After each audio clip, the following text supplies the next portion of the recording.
Bismillahirrahmanirrahim. Assalamualaikum warahmatullahi wabarakatuh. Selamat pagi, Bapak Ibu, peserta Postaf IoT Masterclass with AI. Semoga Bapak Ibu semua dalam keadaan sehat.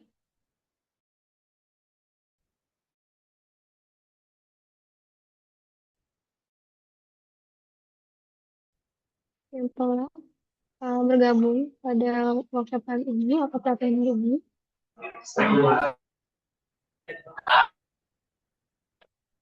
Pada sesi kali ini, kita akan membahas mengenai topik etika dan privasi kamera yang menjadi bagian penting dalam penerapan sistem artificial intelligence berbasis kamera yang akan dibawakan oleh Bu Nina.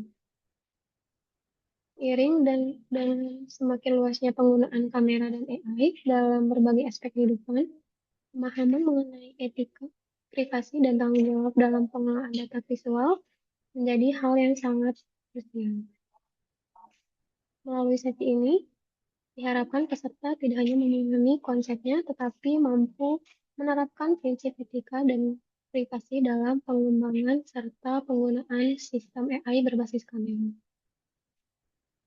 Sebagai informasi tambahan, pelatihan ini bersifat terbuka untuk umum, sehingga Bapak dan Ibu dipersilahkan apabila ingin mengajak rekan yang lainnya untuk ikut bergabung pada sesi hari ini. Dan juga saya mengingatkan kepada peserta yang mengikuti sertifikasi harap melakukan konfirmasi melalui link yang sudah dikirimkan oleh pihak admin kami melalui personal chat. Semoga pelatihan hari ini dapat berjalan dengan lancar dan memberikan manfaat serta wawasan bagi kita semua. Pada Bu Nina sebagai pemateri hari ini, dipersilakan.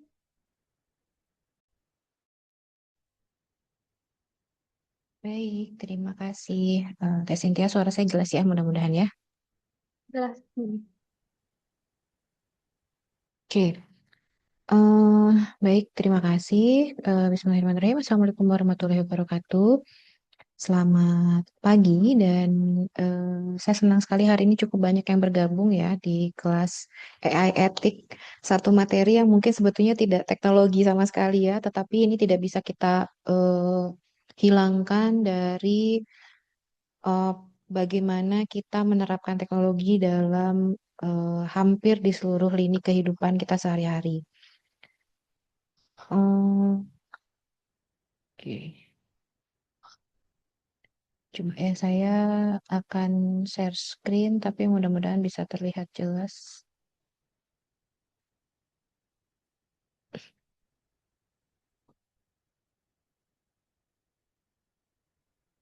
Kayaknya harus pindah sebentar ya. Hmm,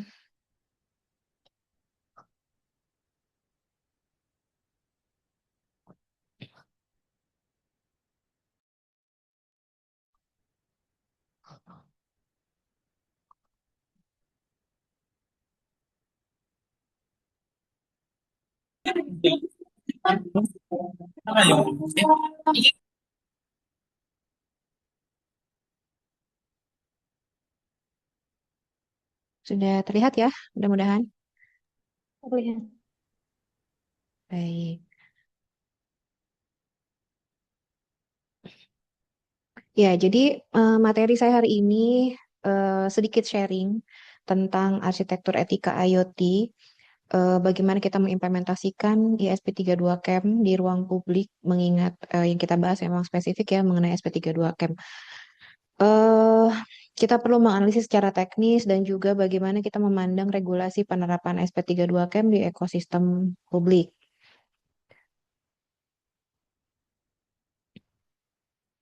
Kenapa jadi penting? Eh, tapi sebelumnya ini berpindah nggak ya slide-nya? Berpindah, Bu Nina. Oke, ya jadi kenapa ini jadi penting itu karena perkembangan pesat microcontroller di saat ini tuh luar biasa. Contohnya untuk SP32 Cam ya. Jadi kita bisa melihat bagaimana eh, satu alat kecil, ups, bentar.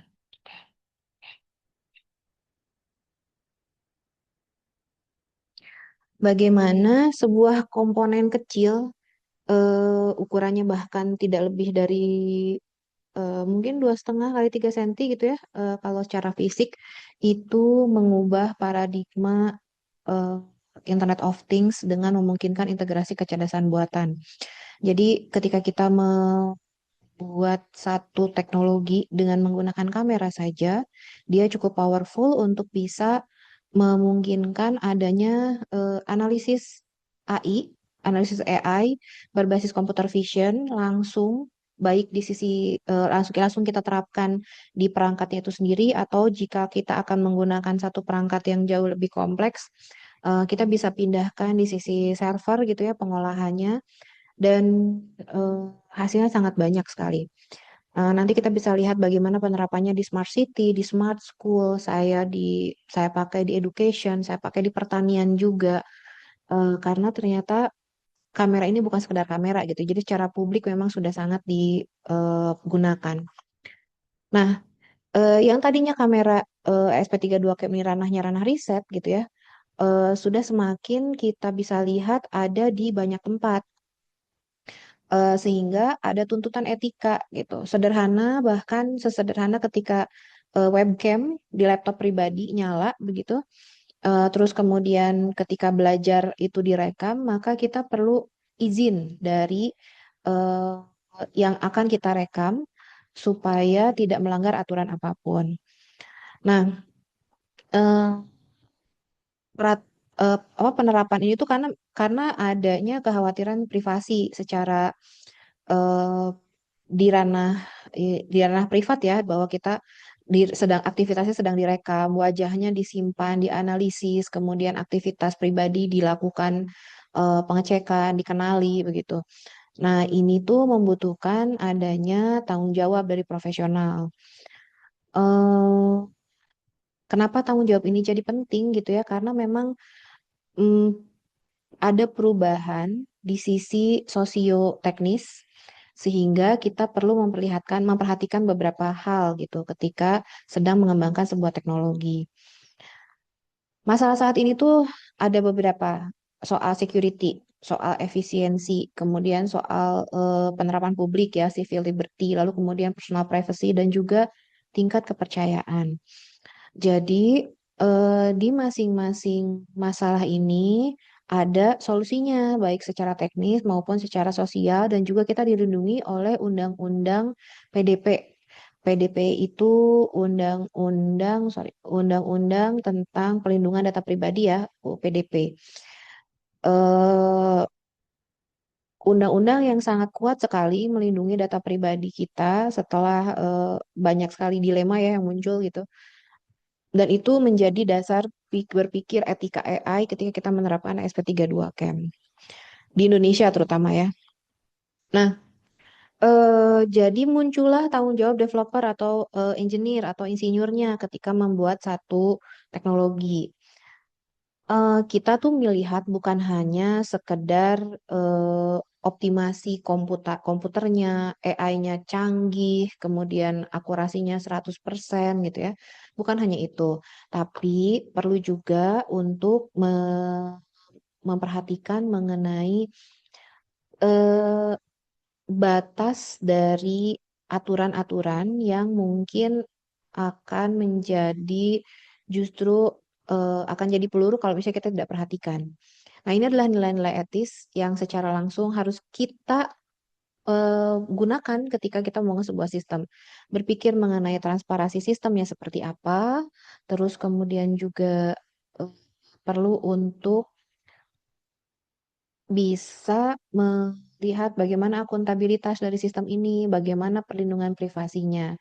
Kita akan lakukan analisis terhadap keterkaitan antara fitur keamanan, kemudian mitigasi dari algoritmanya, kerangka hukum yang berlaku, kemudian juga kita perlu memperhatikan gimana sih kerangka kerja yang paling bagus supaya secara desain kita sudah memperhatikan privasi dari awal.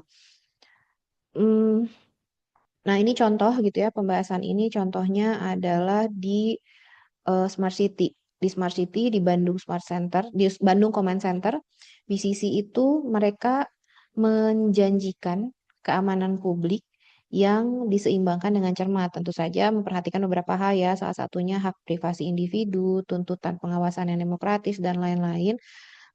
Tapi spesifik pada aplikasi ESP32 dan ini ESP32 Cam di mana kamera bisa mengambil gambar baik streaming maupun foto image, sehingga tahapan desain itu tuh desain untuk menjaga privasi itu perlu diperhatikan. Oke, kita lihat ethical framework-nya apa sih sebetulnya yang ada, framework-framework etika yang ada pada ranah AI terutama di bagian ASP32 Camp. Ada beberapa standar yang ternyata sudah dibuat gitu ya. Di internasional, di level internasional itu ada IEEE P7000 series. Jadi ada seri aturan P7000. Kemudian ada ACM Code of Ethics, ada juga permasalahan tentang bagaimana AI itu berpusat kepada manusia, serta kita harus meminimalkan kerugian. Jadi landasan etikanya itu sebetulnya dalam bidang komputasi ya, berakar dari pengakuan bahwa seluruh individu itu merupakan pemangku kepentingan dalam ekosistem digital. Makanya teknologi yang dibuat adalah AI yang berpusat pada manusia.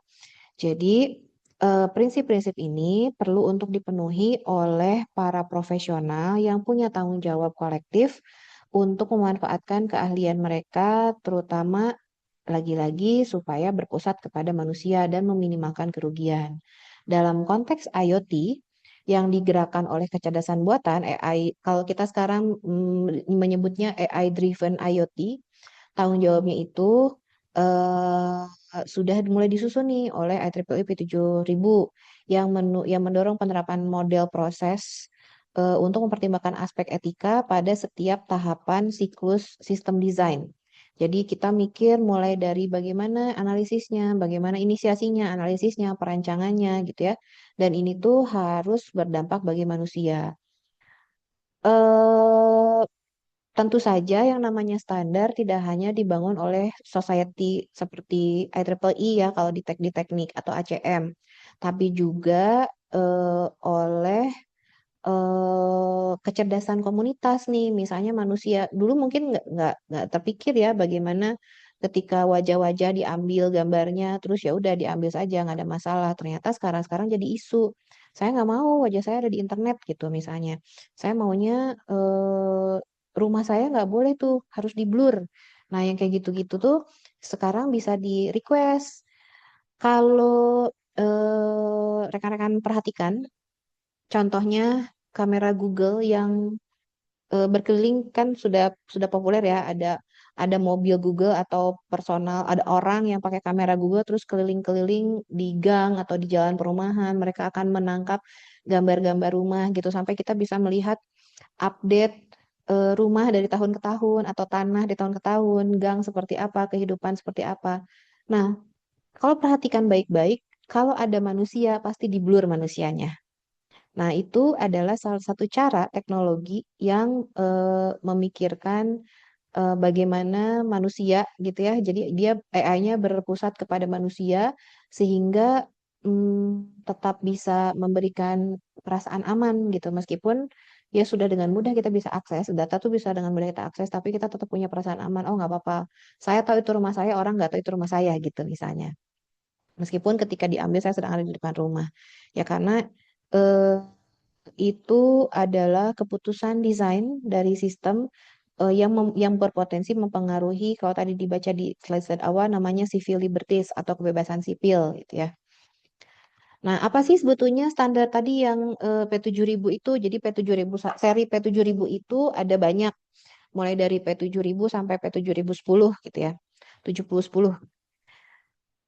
Nah, menarik di sisi teknisi kita tuh sangat fokus sekali pada komputer saya kuat nggak ya gitu. Alat saya mampu nggak ya? Hanya melihatnya di performa teknis. Sistemnya berapa cepat, berapa frame per second, akurasinya berapa gitu. Padahal ternyata tadi karena kita pakai human centered AI, jadi ada cara pandang baru terhadap sistem. Nah, P700 atau P7000 ini bawa cara pandang baru. Jadi, standar ini tuh memperkenalkan konsep value based engineering. Dari awal kita sudah berpikir bahwa bukan soal cepat, tapi apakah sistem ini baik untuk manusia? Apakah dia memberikan manfaat? Inovasi itu tidak terbatas ya. Kita boleh berpikir sereceh misalnya, saya sekarang udah ada nih. Saya mau kalau saya mau masuk pintu itu, mau masuk ke satu ruangan, pintu itu ngebuka sendiri gitu. Dulu mana ada atau minimalis tinggal jeklekin pintu aja gitu ya, cuma sampai situ aja. Tapi ternyata eh, inovasi itu tiada batas. Ya udah, akhirnya sekarang orang berdiri di depan pintu, pintunya nggak buka sendiri. Kenapa? Karena mensensor ada manusia di depannya atau ada makhluk di depannya. Kadang-kadang kucing juga dibukain pintu gitu. Tapi eh, itu sudah memperlihatkan kenapa ada nilai soal sistem ini ternyata baik untuk manusia gitu. Jadi soal sistem ini canggih enggak? Betul, di sistem canggihnya, sistem ini inovasi terbaru bukan, itu tetap diperhatikan. Tapi tentu saja kita harus menanyakan ketika membangun inovasi teknologi, apakah sistemnya bermanfaat bagi manusia atau ternyata malah memberikan keburukan gitu. Nah, di P7000 ini dia menangani isu etika. Jadi domain fokus tata kelola etikanya itu di model proses untuk menangani isu etika. Dia ini menyediakan metodologi perancangan berbasis nilai atau value sensitive design yang diterapkan sepanjang siklus hidup sistem, mulai dari perencanaan hingga implementasi. Nah, di nilai-nilai kayak privacy, keamanan, otonomi, bahkan kesejahteraan pengguna itu diterjemahkan langsung jadi kebutuhan teknis. Dengan kata lain, etikanya bukan didesain di akhir, ditambahkan di akhir, tapi memang dari awal sudah sebagai aturan gitu. Gimana nih caranya supaya bisa melakukan itu? Kenapa kok etika bisa dimasukkan ke dalam sistem? Etika bukannya biasanya bentuknya adalah regulasi, aturan, atau ketentuan gitu. Di sistem seperti apa? Nah, ini contohnya. Jadi, dari awal itu kita sudah memasukkan berbicara sama stakeholder. Contoh, kalau Bapak Ibu di sekolah akan menerapkan ASP32 Camp ini untuk kehadiran, misalnya gitu ya untuk kehadiran. Maka perlu ngobrol sama kepala sekolah, perlu ngobrol sama siswa-siswanya, kita bahwa kita akan memasang kamera di setiap ruangan. Jadi kalian harus behave ya, harus apa? Harus bersikap baik gitu ya terlihat karena CCTV di mana-mana misalnya. Terus kemudian juga diperhatikan akan ditempatkan di mana, apakah kamera ditempatkan di seluruh sudut sekolah atau nggak usah deh yang deket toilet mah nggak usah gitu. Di dalam toilet nggak mungkin dong kita pasang kamera. Di depan toilet oke, tapi di dalam toilet tidak boleh. Itu contoh ya.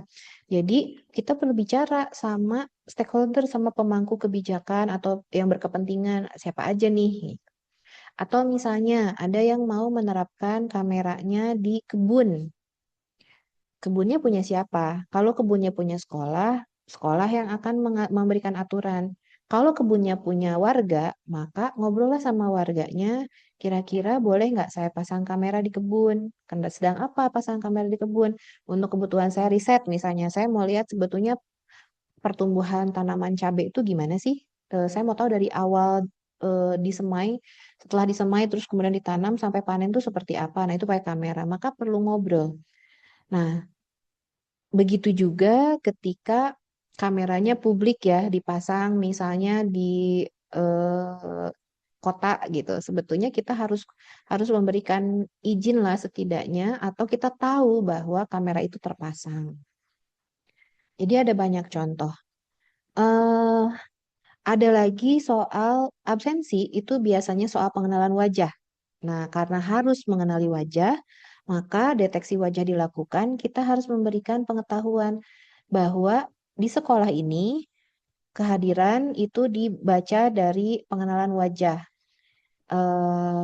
itu harus terlihat, harus diperlihatkan kepada penggunanya gitu. Jadi kepada siswa-siswa, kepada guru-guru terus harus dilihat sama mereka. Kenapa? Mungkin terdengarnya tidak ada korelasinya, tetapi ini jadi penting bahwa penampilan seseorang itu muncul ke permukaan publik ketika orangnya sudah menyetujui. Misal, saya berangkat dari rumah sudah pakai kerudung, tapi contoh sederhana saya belum dandan gitu misalnya. Tapi saya setuju bahwa orang-orang melihat saya belum pakai make up. Atau misalnya ada yang berhijab gitu ya, terus kemudian dia ingin ketika dia ditangkap wajahnya, karena dia sadar sekali bahwa itu akan datanya akan disimpan, maka dia si perempuan berhijab tersebut ingin hijabnya rapih, tidak ada aurat yang terlihat misalnya, karena kan kadang-kadang ada tersingkap sedikit atau apa gitu. Nah, etika-etika seperti ini tuh harus dipenuhi oleh desainer. Artinya, oh ya sudah, berarti kasih jeda dulu kamera, jangan streaming ya. Kasih jeda dulu ketika orangnya sudah di depan kamera, terdeteksi ada makhluk di depan kamera, gitu, ada manusia di depan kamera, maka kamera akan menyala dalam waktu 3 detik gitu misalnya. Nah, setelah itu baru datanya bisa disimpan. Nah, teknis-teknis seperti ini dibahasnya di level rancangan, bukan di level nanti setelah setelah implementasi. Contoh lain adalah kenapa wajah jadi penting, kenapa gestur jadi penting untuk kamera-kamera yang dipasang, contohnya di ruang publik, di rumah sakit atau di taman gitu ya. Ketika misalnya kotaknya menerapkan pemantauan kamera di mana-mana, kemudian di taman dipasang kamera, itu harus diketahui dan memang harus diizinkan untuk merekam wajah, bahkan gestur sedikit pun. Kenapa? Misalnya ingin mendeteksi kalau ada yang jatuh atau ada ada pengunjung disabilitas yang kesulitan gitu misalnya itu bisa dideteksi tuh. Kalau ini sudah selesai di level rancangan, maka kita bisa bangga mengatakan bahwa teknologi saya, inovasi saya ini adalah human centered AI. Jadi etikanya sudah terpenuhi semua. Nah, standar IEEE yang lain dari 7001, 7002, 7003 sampai 7010 ini macam-macam ya. Mulai dari transparansi sistem otonom, proses privasi datanya bagaimana, pertimbangan bias algoritmiknya, metrik kesejahteraan bagaimana. Rekan-rekan, setelah mempelajari AI dan juga pengenalan objek, rekognisi objek beberapa waktu tahun terakhir gitu, saya sudah mengerjakan ini mungkin di 5 tahun terakhir ada hal yang sangat mencolok gitu ya menurut saya. Kadang-kadang, ini kenapa jadi ada pertimbangan bias algoritmik di sini? Karena yang namanya AI itu prediksi ya. Kecerdasan buatan itu prediksi. Akurasinya tidak pernah 100%. Jadi akan selalu ada bias. Bias ada kesalahan juga gitu yang tidak diinginkan dalam proses pengenalan, dalam proses algoritmanya seperti apa. Artinya, eh, kita memang perlu ada batasan. Sejauh apa sih kita anggap bahwa ini bias? Bagaimana mitigasinya? Kalau misalnya ternyata ada kesalahan, harus seperti apa? Misalnya, ada pengenalan wajah gitu ya. Sebetulnya saya Nina, tapi ternyata dikenali sebagai Cynthia gitu misalnya. Nah, itu kesalahan itu akan dimitigasi seperti apa? Apakah Nina dianggap tidak hadir, ataukah Cynthia jadi absen 2 kali gitu misalnya. Nah, itu ada batasannya.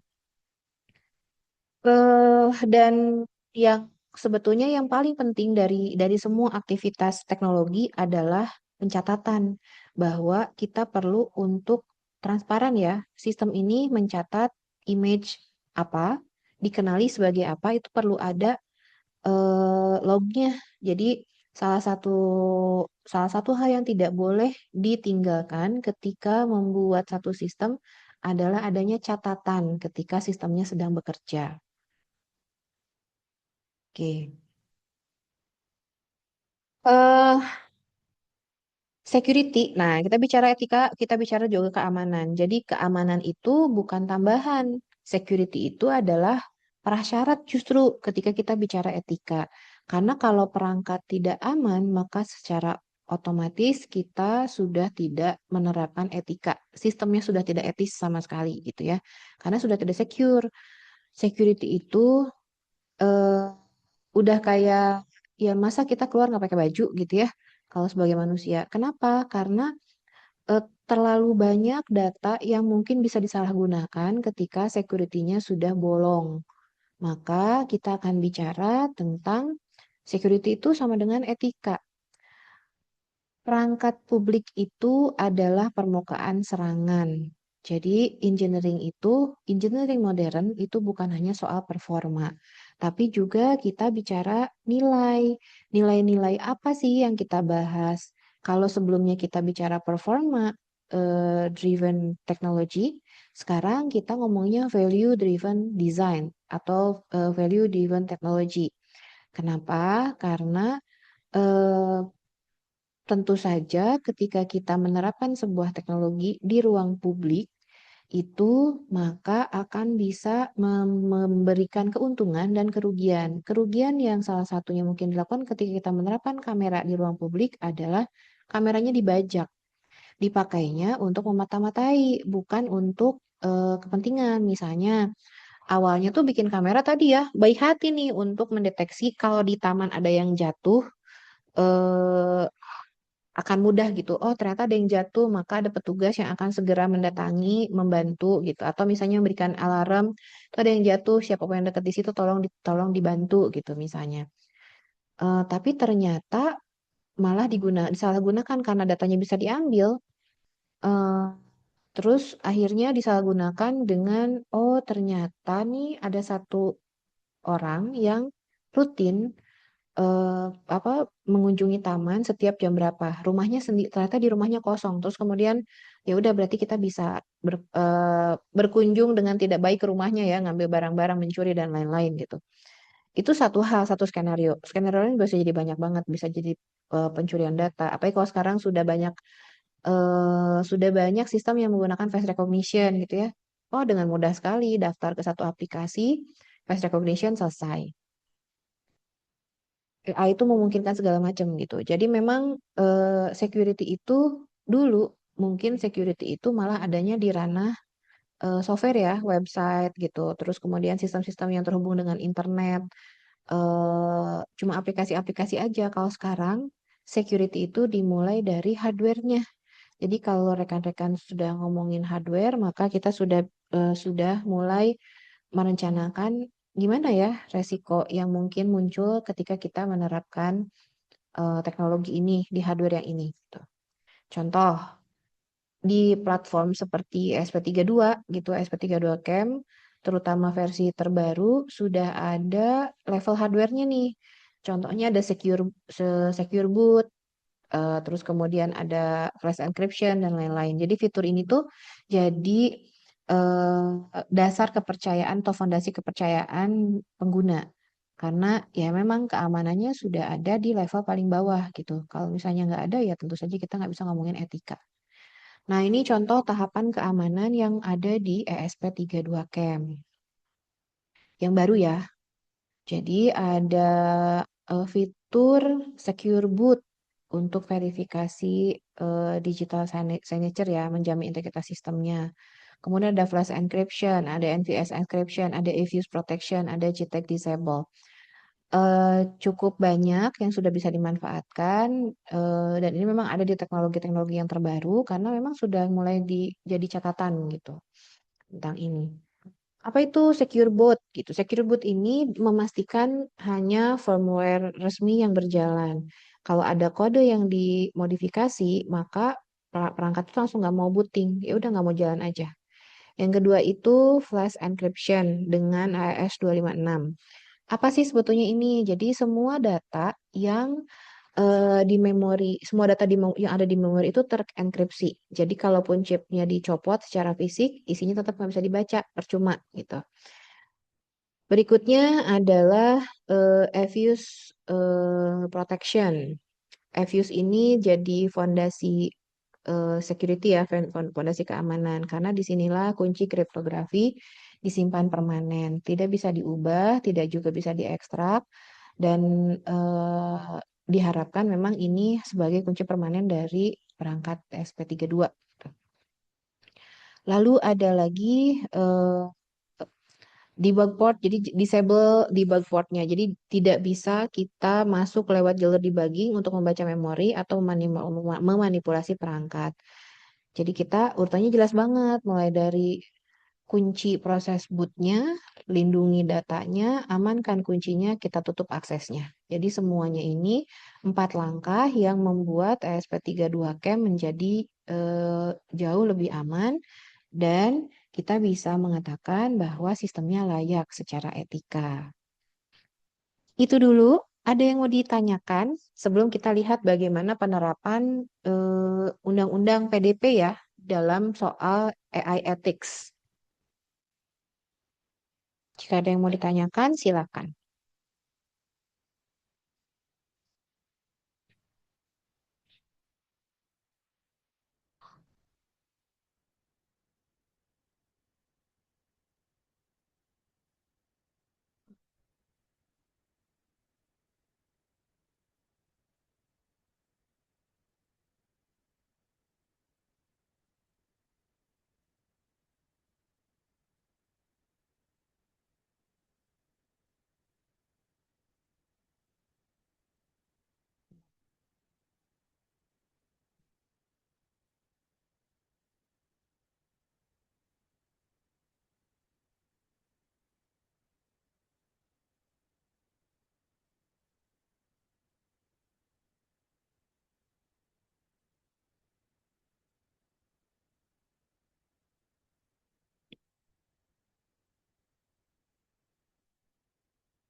Saya akan lanjutkan ke Undang-Undang eh, PDP, Perlindungan Data Pribadi, dan juga Surat Edaran Menkominfo nomor 9 tahun 2023 ya.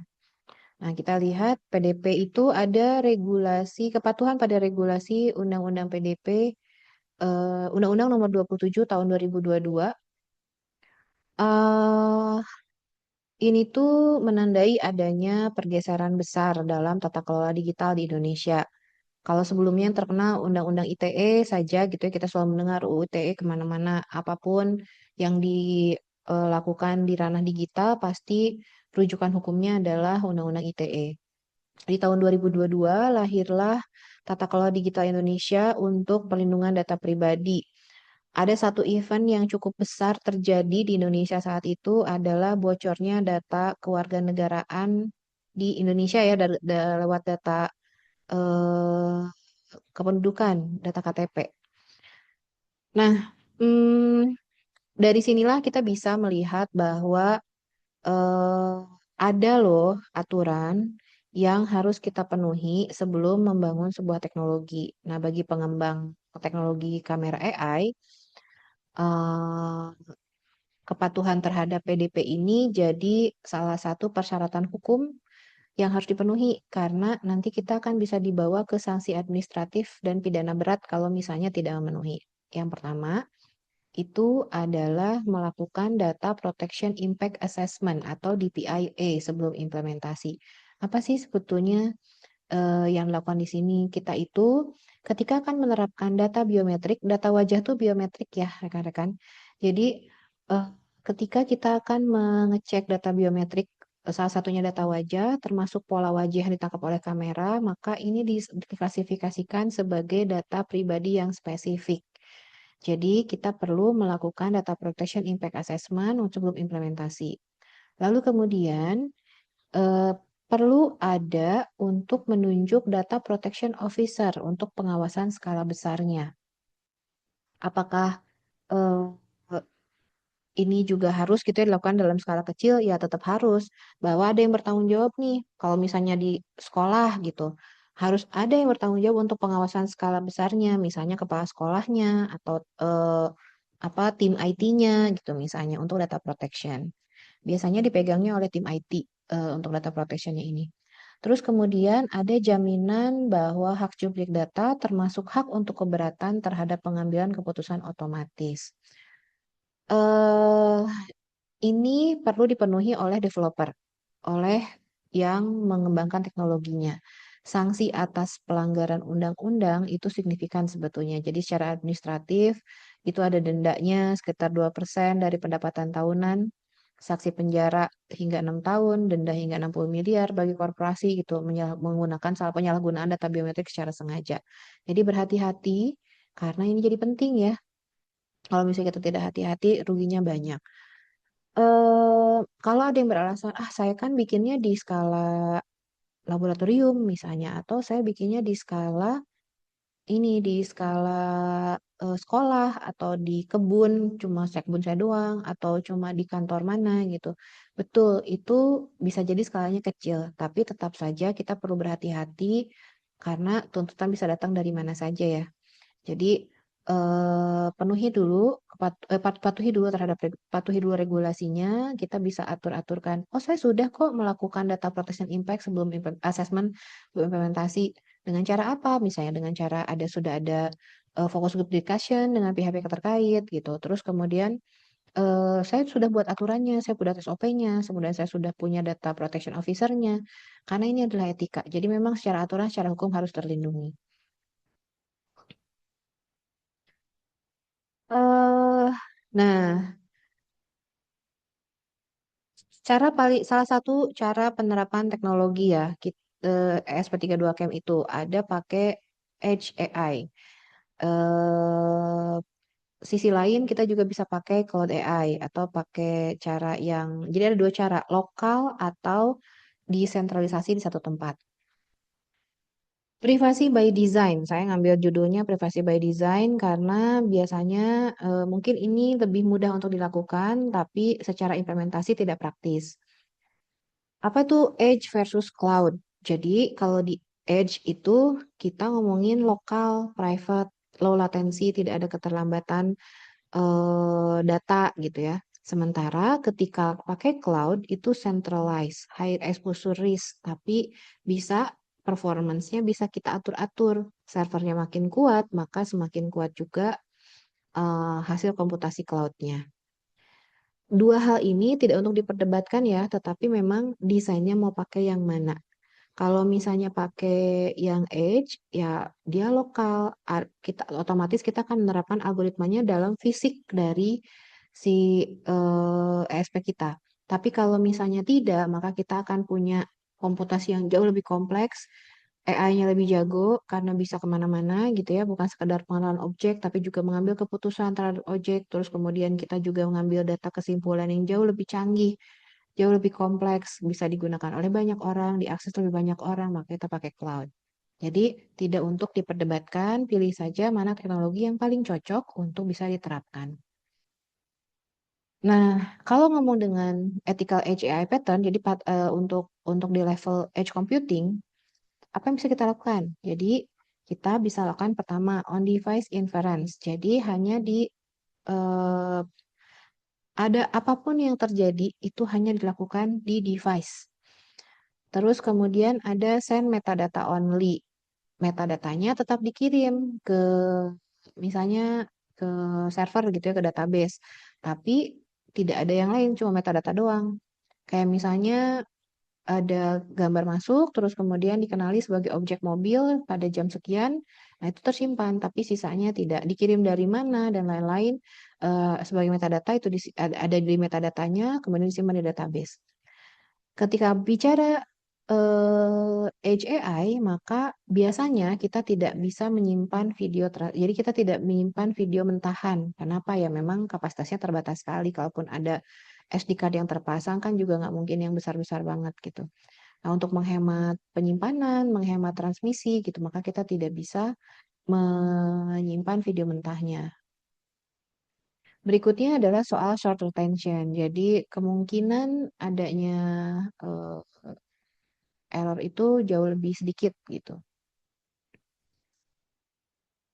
Oke, nah hmm, ini sebetulnya penerapan ya. Jadi penerapan soal ketika kita menggunakan face recognition atau face detection, ada kita bisa melakukan real time anonymisasi. Jadi dibikin anonim face detection-nya, kemudian dipilih blur atau ditutup gitu ya, di masking dengan tujuan privacy aware monitoring. Jadi memperhatikan privasi. Tentu saja ini bukan untuk yang pengenalan wajah ya.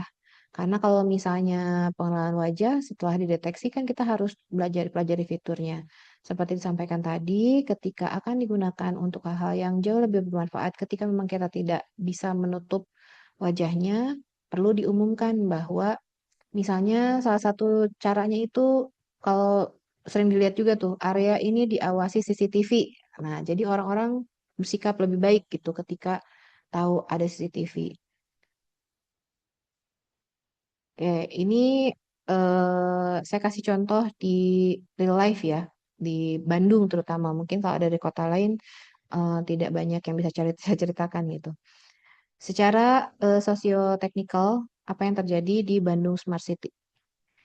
Di Bandung Smart City kasusnya itu kita punya command center. Di command center itu bisa memonitor seluruh aktivitas Kota Bandung.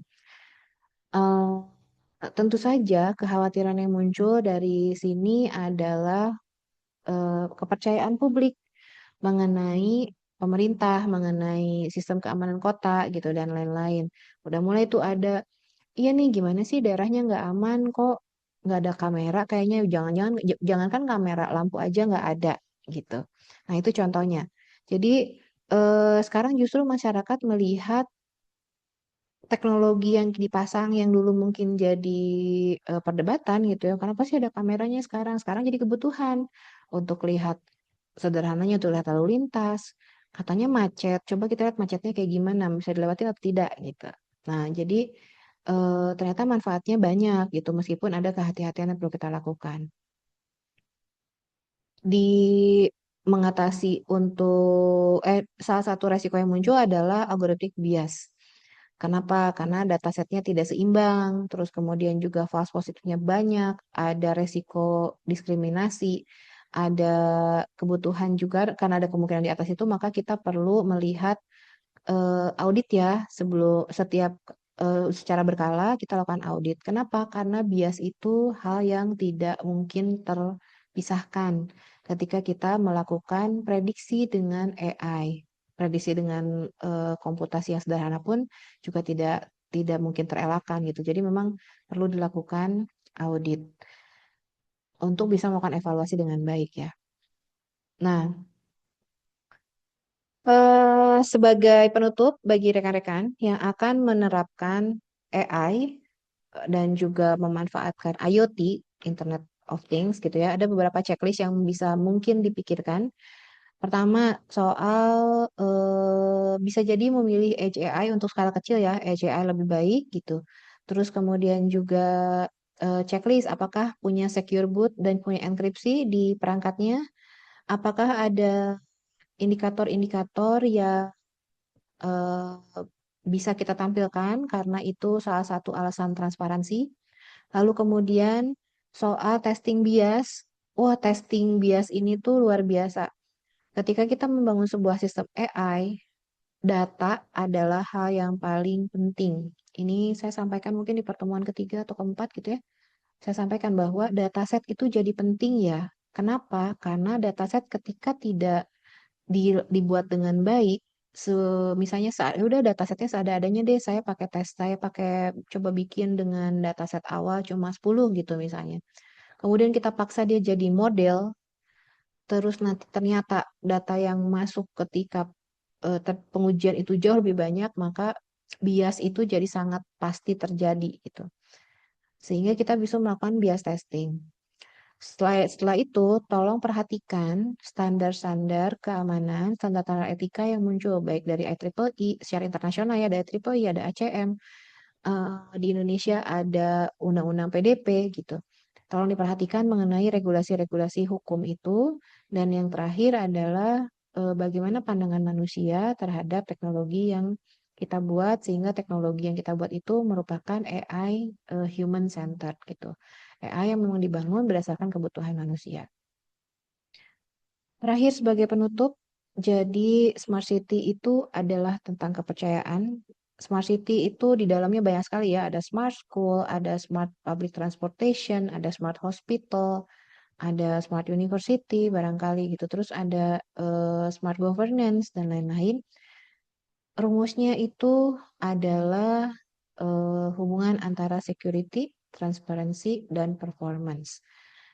Aman dulu, transparan, performanya baik, maka kita bisa tahu bahwa eh, dengan begitu etik sudah diterapkan dalam teknologi yang kita buat sehingga privacy risk itu akan selalu menurunkan bias. Kesalahan kemungkinan prediksi akan semakin kecil. Barangkali itu paparan dari saya terkait AI Ethics dan juga SP32 Camp penerapannya. Semoga memberikan insight, memberikan pandangan bagi teman-teman. Oh, ternyata ada ya aturan-aturan itu gitu. Dan ternyata itu harus dipenuhi oleh seorang developer karena biasanya itu terlupakan. Kecuali yang kerja di korporat ya biasanya karena ada tim legalnya. Nah kalau yang personal innovation ini biasanya memang agak terhalang karena kita nggak perhatiin itu. Kita pengennya alat kita canggih, alat kita paling cepat, alat kita paling bagus. Eh, Demikian Teh Cynthia.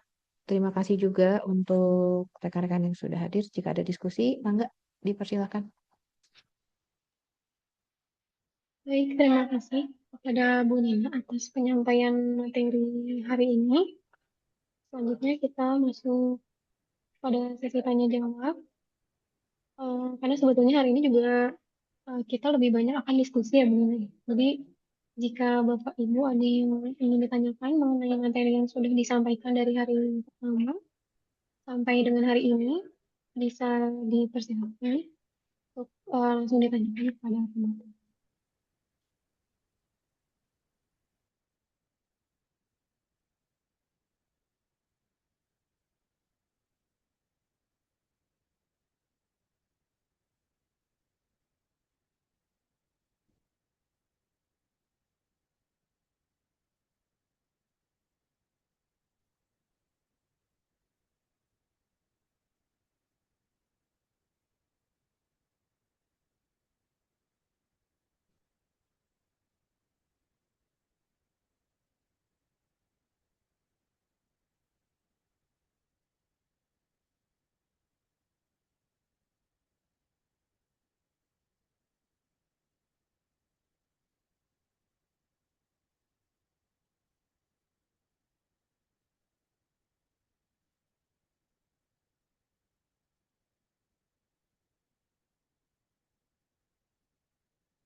Dan juga saya mau mengingatkan pada para peserta yang akan mengikuti kegiatan sertifikasi bisa untuk mengisi link konfirmasi untuk kegiatannya itu akan dilaksanakan pada tanggal 30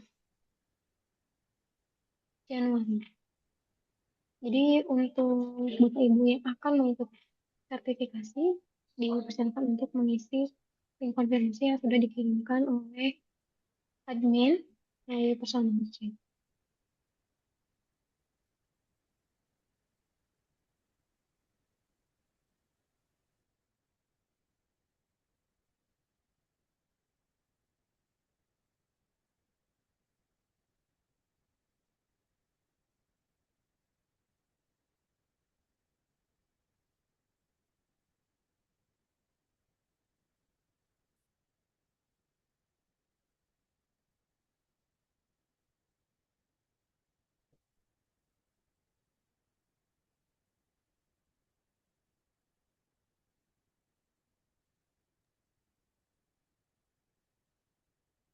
Dan juga saya mau mengingatkan kepada para peserta yang belum mengisikan daftar hadir, dipersilakan melalui link yang sudah saya kirimkan melalui kolom chat.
Baik, ini Bu Nina ada yang mau bertanya sepertinya dari Pak Hana Zainab Karoma. Dipersilahkan, Pak.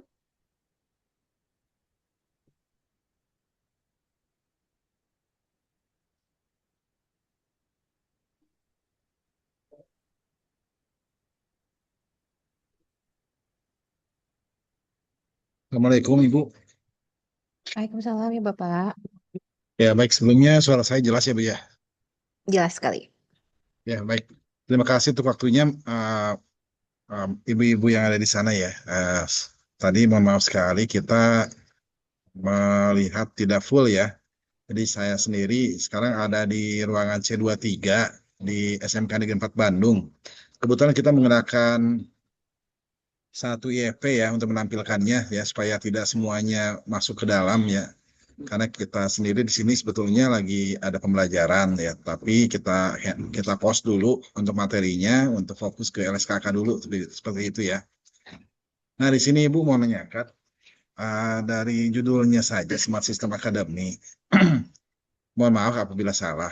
Ini itu membuka kelas tersendiri ya untuk para siswa atau pelajar untuk mendalami khususnya di IoT-nya begitu. Atau semacam event perlombaan gitu tentang IoT. Soalnya tadi barusan saya sendiri itu kan pas banget istirahat juga nih anak-anak kan. Pada istirahat, pada keluar, kemudian sekarang kita coba fokus kembali ke sini begitu ya. Ah, kemudian tadi ujung-ujungnya ada smart, contohnya ada smart city ya dari Kota Bandung begitu kan. Nah, seperti itu Ibu. Ya, mohon untuk ah, penjelasannya seperti itu. Terima kasih untuk waktunya. Baik, Baik, baik. nama saya sedikit Bu. Ya, baik. Terima kasih Bapak. Jadi Smart System Academy ini sebetulnya eh, kita tuh akademi tidak hanya untuk membangun IoT, tapi juga untuk membangun yang lain. Eh, Seluruh pendukung untuk membangun sebuah smart system itu kita buat ekosistem pembelajarannya. Jadi memang diajarkan tentang bagaimana di level sensori gitu ya. IoT kan di level sensori. Terus kemudian di level sistem informasinya, jadi ada kelas-kelas juga untuk pembelajaran mengenai bagaimana membuat aplikasi mobile, membuat aplikasi website, kemudian juga di back end-nya seperti apa, AI di back end itu seperti apa. Di level lebih tinggi memang ada hal-hal lain yang kita bisa develop gitu ya, tapi secara umum memang kami adalah akademi yang bisa membantu tidak hanya siswa SMK sebetulnya, jadi baik gurunya ataupun umum gitu yang ingin mempelajari mengenai bagaimana membangun sebuah smart system itu difasilitasi. Untuk saat ini memang ini kebetulan hari terakhir ya Pak. Jadi ini hari terakhir sesi IoT Masterclass untuk pembahasan ESP32 Camp dengan AI. Jadi memang mungkin kalau ceritanya di awal lebih seru ya, karena dari awal kita sudah cerita bagaimana sederhana mulai dari IoT itu apa, AI itu apa gitu. Terus kemudian bagaimana mengimplementasikan kamera.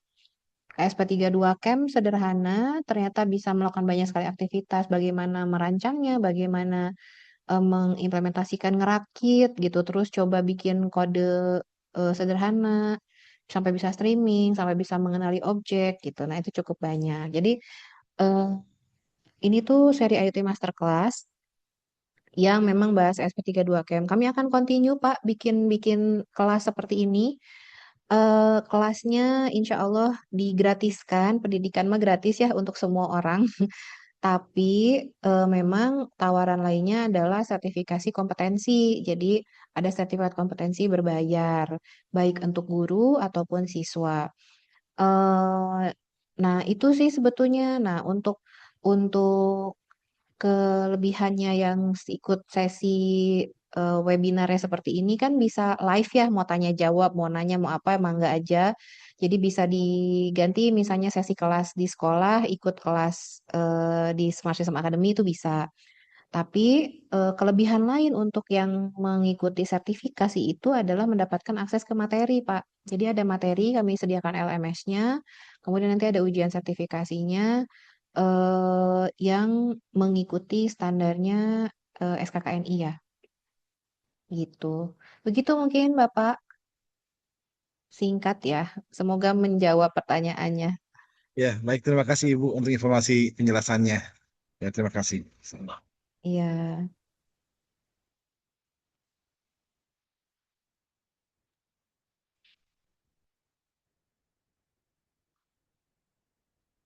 Dan terima kasih kepada Bapak Hana yang sudah eh, bertanya mengenai eh, Pak Sigit. program. Tadi pakai Ah, akunnya Ibu Hana ya. oh, Pak Sigit ternyata.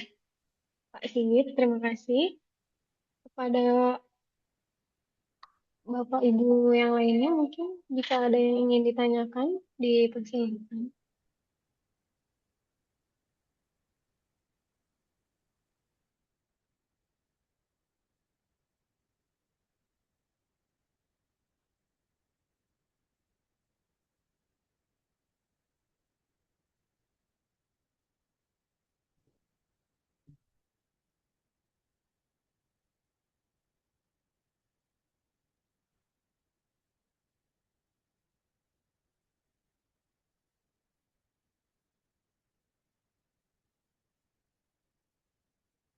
Jika tidak ada, mungkin bisa ditutup Teh Cynthia.